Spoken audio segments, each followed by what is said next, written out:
Hi സുഹൃത്തുക്കളെ, ഇന്ന് ഞാൻ വന്നിരിക്കുന്ന വീഡിയോ എന്ന് പറഞ്ഞാൽ ഈ കാണുന്നൊരു മാങ്ങയുടെ ഒരു മഹാമേള എന്തൊക്കെ വേണമെങ്കിൽ നമുക്ക് വിശേഷിപ്പിക്കാം. അടിപൊളിയാണ്. കുറേ വെറൈറ്റീസ് മാങ്ങകൾ ഇവിടെ ഉണ്ട്. എന്തായാലും കൊള്ളാം. ഞാൻ കുറേ ദിവസം കൊണ്ട് ആലോചിക്കുകയാണ് ഒരു വീഡിയോ എടുക്കണം. ഇന്ന് എന്തായാലും അതിന് സമയം കിട്ടി. അങ്ങനെ നമ്മൾ വീഡിയോ എടുത്തിരിക്കുകയാണ്. അടിപൊളിയാണ്. ഓടി വന്ന് വാങ്ങിച്ചോളൂ. ഈ സ്പോട്ട് എന്ന് പറയുന്നത് നമ്മുടെ ഈ ഒയാസിസിൻ്റെയും അതേപോലെ തന്നെ ടി എ കൺവെൻഷൻ സെൻ്ററിൻ്റെയും മധ്യഭാഗത്തായിട്ടാണ് ഈ കട സ്ഥിതി ചെയ്തത്. എന്താണെന്ന് വെച്ചാൽ അടിപൊളി കുറേ വെറൈറ്റീസ് ഉണ്ട്. നമ്മൾ റോഡിൽ കൂടെ ചുമ്മാ പോകുന്ന സമയത്ത് കണ്ണൊന്ന് നോക്കിപ്പോയാൽ നമ്മൾ വാങ്ങിച്ചു പോകും. അത്രമാത്രം അടിപൊളിയായിട്ടുണ്ട്. കുറേ വെറൈറ്റീസ് ഉണ്ട്. നമ്മുടെ ചെറുപ്പത്തിലെ ഈ ചെറിയ മാങ്ങ ഉണ്ടല്ലോ, ചെറിയ മാങ്ങ ഉറിഞ്ചി കുടിക്കുന്ന മാങ്ങ ഉണ്ടല്ലോ, നല്ല മാങ്ങയല്ലേ, അടിപൊളിയല്ലേ.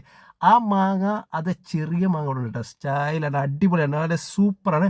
അപ്പോൾ എന്താ വെച്ചാൽ ഓടി വന്ന് വാങ്ങിച്ചോളൂ. നമ്മുടെ ഈ പറഞ്ഞ സ്പോട്ട് നിങ്ങൾക്ക് മനസ്സിലായി കാണുന്നത്.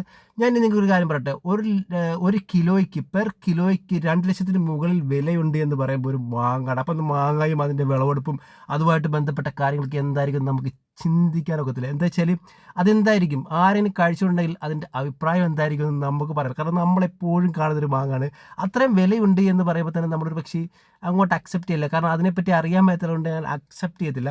ഇപ്പം ഞാനത് മനസ്സിലാക്കിയിരിക്കുന്നത് വെച്ചാൽ 1 കിലോയ്ക്ക് 2 ലക്ഷത്തിന് പുറത്തുണ്ട് 1 കിലോ മാങ്ങയുടെ വില. ആ മാങ്ങയുടെ പേരാണ് മിയാസാക്കി മാങ്കോ എന്നാണ് അതിൻ്റെ പേര്. അപ്പം അത്രയും വിലയുള്ളൊരു മാങ്ങ വരെ നമുക്കുണ്ട്. നമുക്ക് ഈ ചെറിയ വിലയ്ക്ക് കിട്ടുമ്പോൾ ആ അത്ര വലിയ വിലയുള്ള മാങ്ങയുടെ കാര്യം നമ്മൾ മറന്നു, അല്ലെങ്കിൽ ഇങ്ങനെയൊക്കെ ഉണ്ടോ എന്നൊക്കെ നമ്മൾ ചിന്തിച്ചു പോകും. അപ്പോൾ എന്തായാലും കൊള്ളാം, അടിപൊളിയാണ്. നിങ്ങൾ വന്ന് പെട്ടെന്ന് വാങ്ങിച്ചോളൂ. ഈ സ്പോട്ട് ഞാൻ പറഞ്ഞതുപോലെ തന്നെ ഇന്നടുത്താണ്. അപ്പോൾ ഓക്കെ, ബൈ.